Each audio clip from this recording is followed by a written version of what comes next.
नमस्कार, मैं हूं विश्वेश ठाकरे और स्वागत है आपका नेताजी ऑन एयर है की नई कड़ी में। आज हम बात कर रहे हैं भारतीय जनता पार्टी के प्रदेश अध्यक्ष किरण सिंहदेव जी से। किरण सिंहदेव बस्तर के सर्वमान्य नेता हैं। उन्होंने महापौर रहते हुए वहां पर ऐसे विकास कार्य कराए हैं कि आज भी जब भी बस्तर के जगदलपुर के महापौर की बात होती है, किरण सिंहदेव जी सामने आते हैं।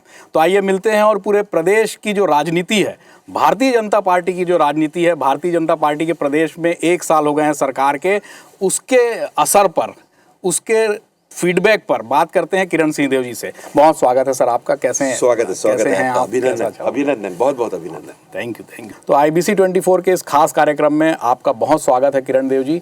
अभी जब हम अनौपचारिक चर्चा कर रहे थे तब आपने कहा कि मैं हमेशा रेडी टू प्ले रहता हूं। तो आपके बारे में जितना हमने सुना है कि आप क्रिकेट के बहुत अच्छे प्लेयर थे, दूसरे खेलों में भी आपकी रुचि थी। तो कैसे उस मैदान से राजनीति के मैदान तक का सफ़र रहा आपका? नहीं, छात्र जीवन में और स्वाभाविक रूप से मैं क्रिकेट मेरा पसंदीदा खेल रहा है। बस्तर में रहकर जितनी दूर तक क्रिकेट खेला जा सकता है उतना मैंने किया। करीब 22 से 23 साल मैंने क्रिकेट खेला है और अपने बस्तर का लेकर अपने महाविद्यालय और स्कूल से लेकर सभी क्षेत्र का प्रतिनिधित्व किया है। अलग अलग स्टेटों में भी खेलने जाना हुआ है। फिर छात्र राजनीति से जुड़ा मैंने, और क्योंकि मेरा परिवार राजनीतिक परिवेश में है और शुरू से ही भारतीय जनता पार्टी के परिवेश में है। हम मेरे पिताश्री स्वर्गीय कुमार लक्ष्मी नारायण देव जी, वे अविभाजित बस्तर में उस समय और उपाध्यक्ष हुआ करते थे, और मेरे बड़े भ्राता स्वर्गीय अमरदेव जी, और शुरू से ही अविभाजित मध्य प्रदेश के समय से जगदलपुर में पार्षद की दृष्टि से हो, सभापति की दृष्टि से हो, अन्य राजनीतिक दायित्व युवा मोर्चा में, और आदरणीय उस समय राष्ट्रीय प्रदेश के अध्यक्ष मध्य प्रदेश में हैं शिवराज सिंह चौहान जी, उनके साथ प्रदेश कार्य समिति के सदस्य के नाते, और जब सरकार बनी तो वन विकास में की दृष्टि से संचालक के नाते, इस तरीके से एक राजनीतिक परिवेश परिवार में घुला हुआ है। तो स्वाभाविक रूप से छात्र राजनीति से निकलते ही मैंने राजनीति, सार्वजनिक राजनीति में इसमें प्रवेश लिया, और संगठन ने स्नेह दिया तो विभिन्न दायित्वों का निर्वहन संगठन में करते चले आ रहा हूँ। अच्छा, आप जमींदारी परिवार से हैं, रियासत है आपकी रही है वहाँ पर। अमूमन ये देखा गया है कि इस तरीके के जो परिवार रहे हैं वो कांग्रेस के करीब रहे हैं, लेकिन आपका परिवार भारतीय जनता पार्टी के करीब रहा है। आपकी राजनीति भी, तो कांग्रेस क्यों नहीं, भाजपा क्यों नहीं? भारतीय जनता पार्टी का मूल मंत्र जो है, देश ही सर्वोपरि, फिर दल, फिर स्वयं। तो स्वाभाविक रूप से इसने मुझे आकर्षित किया। हमारे जो नेता हैं राष्ट्रीय स्तर के, प्रारंभ से ही अटल जी ने स्थापना के दिवस में से अध्यक्ष रहे, अटल जी हमारे आइडियल से, फिर उसके बाद हमारे अभी देखिए आप नरेंद्र मोदी जी जिस तरीके से पूरे देश में देशवासियों के सपनों को साकार कर रहे हैं। गांव गरीब कल्याण की योजनाएं जो है, देश ही सर्वोपरि, विकास, सरकार में आने के बाद सरकार की योजनाओं का जनता को लाभ कैसे मिले, नीचे तक योजनाएं कैसे पहुंची। तो सबका साथ सबका विकास मोदी जी का स्लोगन ही है, सबका प्रयास सबका विश्वास। इस धारणा के साथ ऐसा लगता है, आज देख लीजिए कि भारतीय जनता पार्टी कार्यक्रम आधारित और कार्यक्रमों का क्रियान्वयन कार्यकर्ता के आधार पर, इस तरीके से कैडर बेस्ड पार्टी है। तो इस तरीके से स्वाभाविक रूप से, क्योंकि परिवार का पुराना, हम मुझसे पहले भी भारतीय जनता पार्टी के परिवेश में रहे, तो स्वाभाविक है कि यह दल जो है, राजनीतिक दल भारतीय जनता पार्टी और अन्य सभी राजनीतिक दलों से और भिन्न है, और इसकी आंतरिक लोकतांत्रिक व्यवस्था है हमारी, और एक सेनराइज जो हो कहा जाता है जिसको, उस कारण से भारतीय जनता पार्टी के प्रति आकर्षण स्वभाव है। अच्छा, आपको महापौर का टिकट कैसे मिला? आप संगठन का काम कर रहे थे, तो उसके पीछे आपका प्रयास था, लोगों की डिमांड थी, पार्टी की सोच थी? ये पूरी तरीके से पार्टी का वो था, पार्टी का निर्णय था, और मैंने प्रयास किया है अपनी तरफ से कि स्वभाव में नहीं है कभी कुछ मांगने का।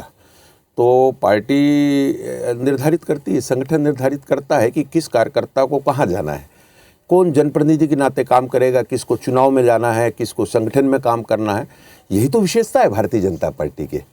तो ये सारी चीज़ें हैं, नीचे से ऊपर तक एक चैनल है, और ऊपर से नीचे तक भी एक चैनल है, और उसके आधार पर सब कुछ निर्णय होता है। सामूहिक निर्णय का विषय रहता है भारतीय जनता पार्टी में, और उसी के तहत महापौर के लिए भी मुझे पार्टी ने वहाँ पर चयन किया था, और संगठन के दायित्वों में भी समय समय पर लगातार मैंने काम किया। जब मैं आपके विषय में पढ़ रहा था तो 2009 से 14 के बीच का आपका महापौर का कार्यकाल था।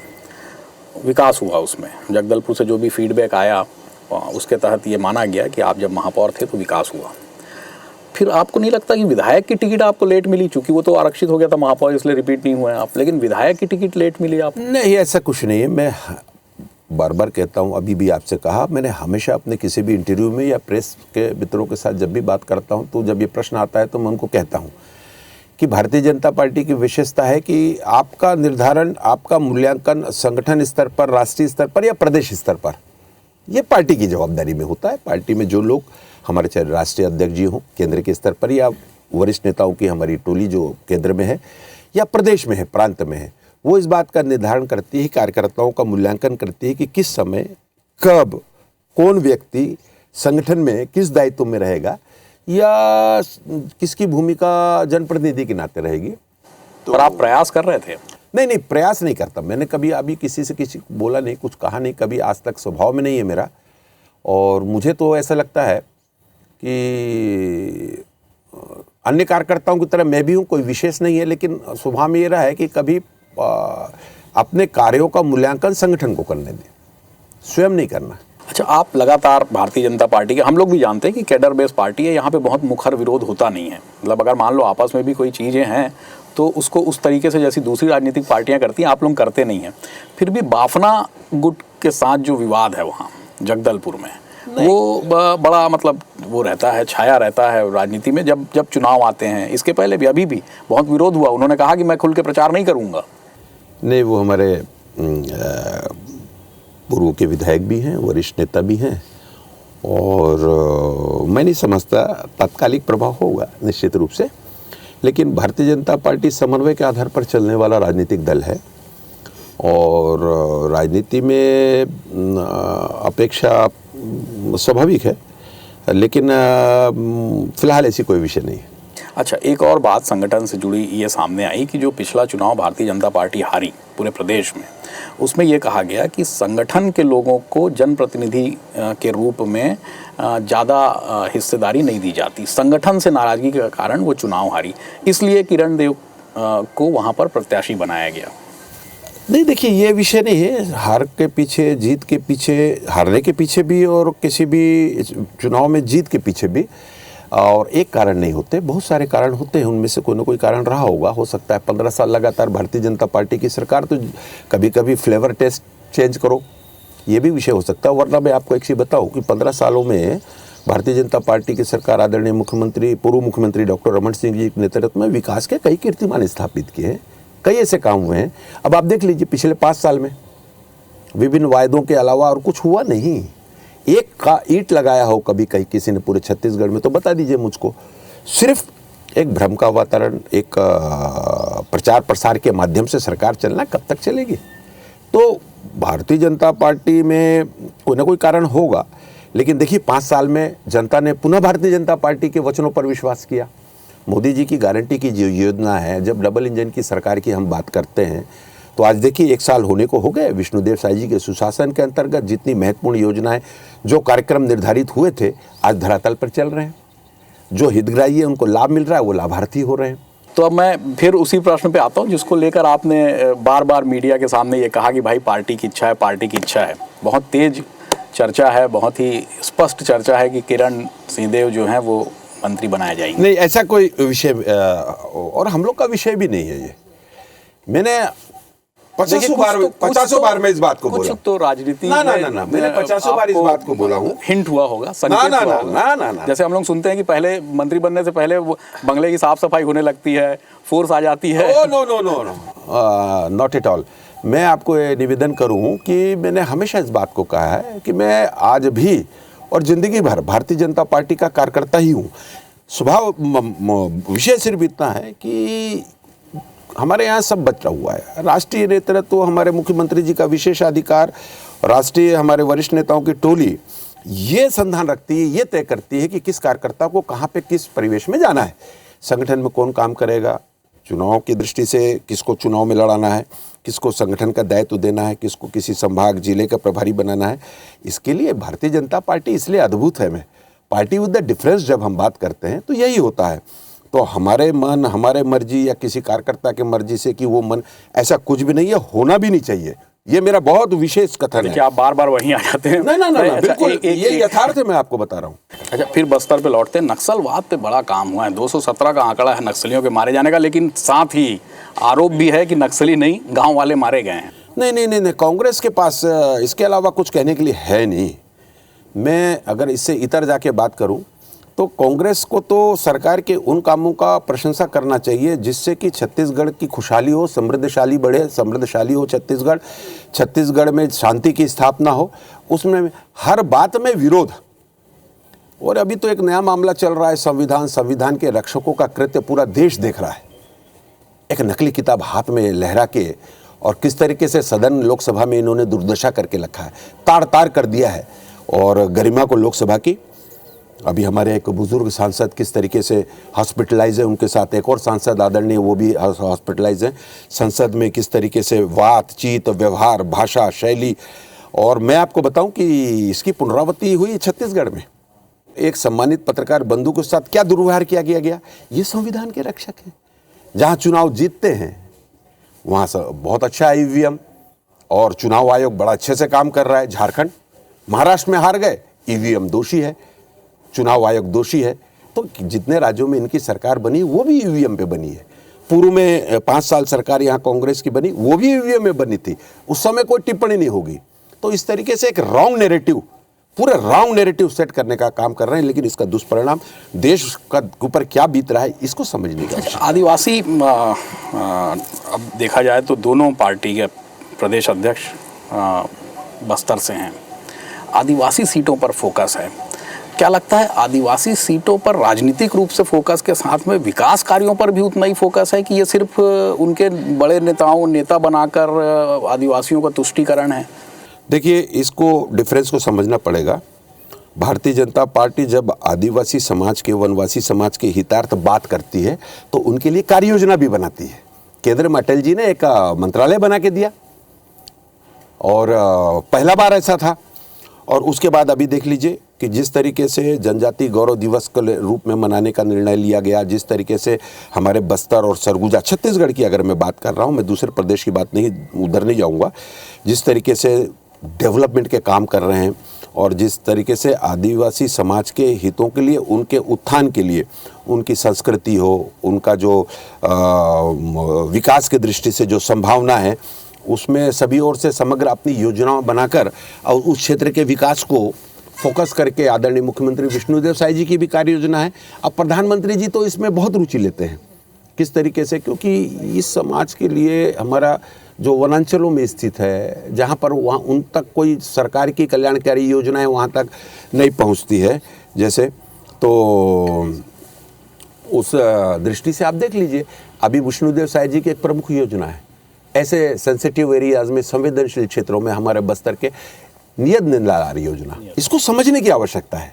नियत नीला नार योजना कितनी महत्वपूर्ण है आप देख लीजिए। सरकार की 25 से 30 कल्याणकारी योजनाएं हैं जो वो उस पंचायत क्षेत्र में जहां पर कि ये आधारित इसको चयन किया गया है, वहाँ पर उन योजनाओं का क्रियान्वयन हो, पानी है, बिजली है, स्वास्थ्य है और राशन की व्यवस्था वहाँ पर हो जाए, शिक्षा का वहाँ पर पूरी तरीके से हो जाए, स्वास्थ्य के अच्छे वो लग जाए वहाँ पर। तो मेरा कहने का मतलब, इन सब चीज़ों को आप विरोध करते हो तो किनका विरोध कर रहे हो? अच्छा, योजनाओं की बात आपने की, पिछली सरकार की तमाम योजनाओं को बंद कर दिया गया है। नहीं, पिछले सरकार की योजनाएं कौन सी योजनाएं थी, जरा बताइए मुझको। इन्होंने छत्तीसगढ़ में नहीं, जितनी भी राजीव गांधी के नाम पे योजना थी वो बंद हो गई, किसान न्याय योजना थी वो बंद हो गई, किसी को फंडिंग नहीं दी गई। नहीं, किसी योजना का प्रारूप इन्होंने कब तय किया? नाम भर दे दिया, होल्डिंग में टंग गए, योजनाओं का नाम दे दिया, क्रियान्वयन किसका किया? आप हर्ष देख चुके हैं। अब अपना देख लीजिए आप किस तरीके से योजना बनी उनकी। और गोठान योजना को चाहे आप नहीं, गोठान योजना बंद करने का मामला नहीं होगा, ये आदरणीय मुख्यमंत्री जी का और सरकार का विषय है। लेकिन जो मैं आपसे कहना चाहता हूं, इन योजनाओं का लाभ क्या मिला? पैसों का बंदरबाट हो गया, 1200 करोड़ से 2000 करोड़ की इसमें भ्रष्टाचार हो गया। योजना बनाकर उस योजना के नाम पर भ्रष्टाचार करना। अब ये देख लीजिए आप, एक भारतीय जनता पार्टी का आप देख लीजिए, हमने चुनाव के पहले जब घोषणा किया, चुनाव प्रचार के दौरान महतारी वंदन योजना का, आज 10 महीना हो गए, प्रत्येक 1 तारीख को 3 तारीख के बीच में मुख्यमंत्री जी 1000 रुपये 70 लाख से ज़्यादा हमारी बहनों के खाते में पैसा डाल रहे हैं। उसी प्रकार से 3100 रुपये प्रति क्विंटल धान खरीदने का पूरे देश में कहीं नहीं है, लेकिन तुरंत 2 साल का बोनस देने का काम भारतीय जनता पर रोका भी आप ही लोगों ने था, जो 2 साल का दिया रुका हुआ बोनस नहीं, तो उसको बिना मांगे दिया, उसको मुख्यमंत्री जी ने बिना मांगे उसको दिया। देखिए, डबल इंजन की सरकार का जो काम योजना हम हमेशा कहते हैं वो अब फलीभूत होता हुआ दिख रहा है। प्रधानमंत्री आवास छोटी मोटी योजना है। आज छत्तीसगढ़ में सबसे ज़्यादा 25% आदरणीय मोदी जी का प्रेम स्नेह छत्तीसगढ़ के प्रति प्रदर्शित होता है। पूरे देश में जितने भी प्रधानमंत्री आवास योजना के कार्य स्वीकृत हुए हैं उसमें अकेला 25% जो काम है वो छत्तीसगढ़ का है, वो पूरे का 25%। इंफ्रास्ट्रक्चर का डेवलपमेंट देख लीजिए, नितिन गडकरी जी आए थे, 30,000 करोड़ के आसपास की राशि उन्होंने सड़कों के विभिन्न क्षेत्रों के सड़कों का, हमारे धमतरी से लेकर बस्तर तक 4 लाइन स्वीकृत हो गया, 2,500 से 3,000 करोड़ रुपए का काम भी हो रहा है, बहुत काम। तो ये है जनता की अपेक्षाओं पर। भ्रष्टाचार के मुद्दे पर भाजपा ने कांग्रेस को घेरा था और सरकार बनी, अब भ्रष्टाचार के आरोप आपके लोगों पर भी लग रहे हैं। देखिए, आरोप लगाने का अधिकार जनता को है। राजनीतिक दल की दृष्टि से जिन्होंने भ्रष्टाचार किया वो जनता के बीच से आया। कांग्रेस में 5 साल, अब तो 0 टॉलरेंस पे काम हो रहा है। ऐसी योजना है जो उनके खातों पे पहुंच रही है, ऑनलाइन ट्रांजैक्शन हो रहा है, डीबीटी हो रहा है, उसमें क्या भ्रष्टाचार? मोदी जी ने तो सारा कुछ डिजिटलाइजेशन कर दिया। सनी लियोनी के नाम पे आपके यहाँ पर देखिए, कोई खाता है और बस्तर का मामला है ये? नहीं, सनी लियोनी का नाम किसी एक पंचायत से है, किसी का नाम, तो वो सरकार ने थोड़ी उसको बना के दिया है। पंचायत के माध्यम से अगर उस नाम से कोई कार्ड बना होगा तो वो आया होगा, उस पर गुण दोष के आधार पर उसकी जांच होगी। एक नाम के आधार पर 70 लाख से ज़्यादा महिलाओं का जो, उसको आप बंद तो नहीं करा सकते। अगर उसको हो सकता है किसी ने, माता पिता ने उस नाम से अपना वो रख दिया होगा, इसको बहुत सारी दृष्टि से देखने की आवश्यकता है। मेरा ये कहना मतलब है कि क्रिटिसाइज सिर्फ क्रिटिसाइज वे में हो कि नहीं हम विरोधी हैं, हमको विरोध करना है, तो जनता इस बात को देखती है, आपके विरोध को भी देखती है। तो इस नाते मैं तो अब आप विधायक हैं जगदलपुर से, बस्तर की एक बड़ी जिम्मेदारी, चूंकि 12 की 12 सीटें वहाँ पर जीती है पार्टी, विकास को लेकर क्या ब्लूप्रिंट है? मैं जगदलपुर की बात करता हूँ, बस्तर की बात करता हूँ। नहीं, बस्तर को विकास के मुख्य धारा में लाने के लिए लगातार प्रयास हो रहे हैं। केंद्र स्तर पर आदरणीय प्रधानमंत्री जी भी कर रहे हैं, आदरणीय विष्णुदेव साय जी भी बस्तर में फोकस किया। अभी विकास प्राधिकरण की बैठक बस्तर में हुई, चित्रकूट में। कई मामले और कई चीज़ें वहाँ पे तय हुई है कि किस तरीके से नई शिक्षा नीति का बस्तर के अंतिम छोर तक इम्प्लीमेंट करना है। पहला विषय शिक्षा बहुत आवश्यक है। रोड मैप तैयार किया गया कि इंफ्रास्ट्रक्चर का डेवलपमेंट, सड़कों का निर्माण जहाँ नहीं हुआ है प्राथमिकता के साथ वहाँ करने का विकास प्राधिकरण में। साथ ही साथ बस्तर हमारा क्षेत्र, देखिए बस्तर की एक विशेषता है, मैं आपको बताऊं, सिर्फ इसलिए कि नहीं मैं बस्तर से आता हूं करके वहाँ से प्रतिनिधित्व करता हूं। बस्तर की एक विशेषता है कि बस्तर में कोई भी चीज़ व्यर्थ नहीं है। बस्तर की मिट्टी दवाई का काम करती है। आज भी वहाँ पे कहीं खून निकलता है चोट से तो बस्तर की मिट्टी लगाते हैं गांव वाले लोग। बस्तर के पेड़ पौधे, बस्तर के वृक्ष, जिसके प्रत्येक अंग का उपयोग किसी न किसी माध्यम से होता है। बस्तर में ऐसा कौन सा माइंस मिनरल्स नहीं है जो बस्तर में नहीं है। तो सरकार ने योजना बनाई है, आदरणीय मुख्यमंत्री जी ने इसका निर्णय लिया है, एक पर्यटन का कॉरिडोर, टूरिज्म कॉरिडोर एक डेवलप करने की दृष्टि से। उससे पर्यटन का जो राजस्व जो बाहर जाता है वो बस्तर में समुचित। अभी आप बस्तर जाइए इस मौसम में, आपको रूम्स नहीं मिलेंगे। आपको इतने पश्चिम बंगाल से लेकर नॉर्थ ईस्ट के लोग अब बस्तर आने लगे हैं। जैसे जैसे शांति का वातावरण निर्मित हो रहा है आदरणीय अमित शाह जी के प्रयासों से, उस तरीके से बस्तर में फिर से लोग, बस्तर का मतलब मैं बताऊं कि बस्तर की हवाई अलग है, बस्तर की फिजाई अलग है। बहुत प्यारा है बस्तर, और बस्तर के विकास को लेकर अनेक संभावना है और जिसके लिए अनेक कल्याणकारी योजना विष्णुदेव साय जी निर्धारित कर रहे हैं। अब बस्तर से की बात चल रही है, पलायन होता है वहाँ से, मिर्ची तोड़ने चले जाते हैं हजारों आदिवासी। ये बॉर्डर एरिया की शिकायत है, हमारे कोंटा से लेकर जो हमारे उड़ीसा तो नहीं, लेकिन ये मिर्ची का व्यापार मूलतः तेलंगाना आंध्र प्रदेश में ज़्यादा होता है। लेकिन अब रोजगारों का सृजन बहुत तेज़ी से हो रहा है। मैं आपको बताऊं, जिस तरीके से कई ऐसे निर्माण काम चालू होंगे तो मजदूर बाहर नहीं जाएंगे, निर्माण कार्यों में लगेंगे। वहाँ उनकी मजदूरी, उनको रोजी, जो मजदूरी बोलना ठीक नहीं होगा वो शब्द, वहाँ उनका श्रमिक के दृष्टि से उनको जो वो है वो प्राप्त होगा। तो बाहर क्यों जाएंगे? जब आपने कुछ किया ही नहीं, कब काम ही नहीं किया आपने, तो पलायन करेंगे। और अब आदरणीय राष्ट्रीय खाद्य योजना ले लीजिए, मुख्यमंत्री जी की जो खाद्य योजना है उसको ले लीजिए, उसका इम्प्लीमेंट बहुत तेज़ी से चालू हो गया है। जब आदमी का सब कुछ परिवार को प्राप्त होगा और सरकार की कल्याणकारी योजनाओं का लाभ उनको मिलने लग जाएगा, तो स्वाभाविक है पलायन की गति। बस ये आप संगठन से जुड़े हैं, ये आखिरी सवाल कि 1 साल पूरा हो गया, अब चर्चा चल रही है नए संगठन में नए पदाधिकारियों के आने की, लेकिन साथ ही कांग्रेस लगातार भाजपा पर ये आरोप लगाती है संगठन पर कि आपके चुनाव पारदर्शी नहीं होते, जिस तरीके से वहाँ होते हैं वैसे नहीं होते। क्या लगता है कि बदलाव की ज़रूरत है, या फिर आप इसमें किस तरीके से अब आने वाले समय में क्या करने वाले हैं पूरे प्रदेश के भाजपा संगठन में? सब कुछ शीशे की तरह साफ है। आपको भी सब मालूम होगा, पूरे छत्तीसगढ़ की जनता को मालूम है, पूरे देश की जनता को मालूम है कि भारतीय जनता पार्टी संगठन पर्व मना रही है। हमारे मंडल अध्यक्ष 479 के आसपास हमारे मंडल हैं। हमारे 90%, 92% मंडलों का गठन हो चुका है सर्वसहमति से। और मैं आपको बताऊं, उसका कोई बड़े नेताओं का विवाद नहीं है, कोई विवाद नहीं, कोई इन्वॉल्वमेंट नहीं है।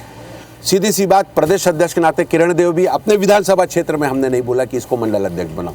जो कार्यकर्ता बोले, जिसमें क्षमता है वो मंडल का अध्यक्ष बना है। और मैं आपको बताऊं कि ये भारतीय जनता पार्टी ही कर सकती है। 45 साल की उम्र निर्धारित है, 45 साल से एक दिन ऊपर आपको आदमी नहीं मिलेगा मंडल अध्यक्ष में। 60 वर्ष की आयु जिलाध्यक्ष के लिए है, उससे एक दिन ऊपर नहीं मिलेगा। जो थर्ड जनरेशन है, जो नया नेतृत्व है, इस माध्यम से उभर के लाने का काम भारतीय जनता पार्टी में ही होता है। कांग्रेस को तो मुझे नहीं लगता कि उनको किसी प्रकार का इस प्रकार का प्रश्न उठाने की, उनके यहाँ तो इससे कोई लेना देना ही नहीं है। उनके यहाँ तो न मालूम कब, मुझे वैसे टिप्पणी नहीं करता हूँ, मेरा एक लाइन मैंने बना कर रखा है कि दूसरे राजनीतिक संगठनों पर तभी पलटवार करता हूं जब उनके तरफ से कुछ आता है। आज मैं ये बोलने पर बिल्कुल स्वतंत्र हूं कि इस तरीके की व्यवस्था कांग्रेस में नहीं है। यह आंतरिक लोकतंत्र का मामला है, यह भारतीय जनता पार्टी ही सुनिश्चित करती है, क्योंकि भारतीय जनता आज भी कार्यकर्ता आधारित पार्टी। तो आपने सुना कि किरण सिंह देव ने कितनी खूबसूरती से सत्ता और संगठन दोनों से जुड़े सवालों के जवाब दिए। तो नेताजी ऑन एयर है में आज बस इतना ही। अगली बार फिर मिलेंगे किसी एक नए नेता के साथ, तब तक के लिए इजाज़त दीजिए।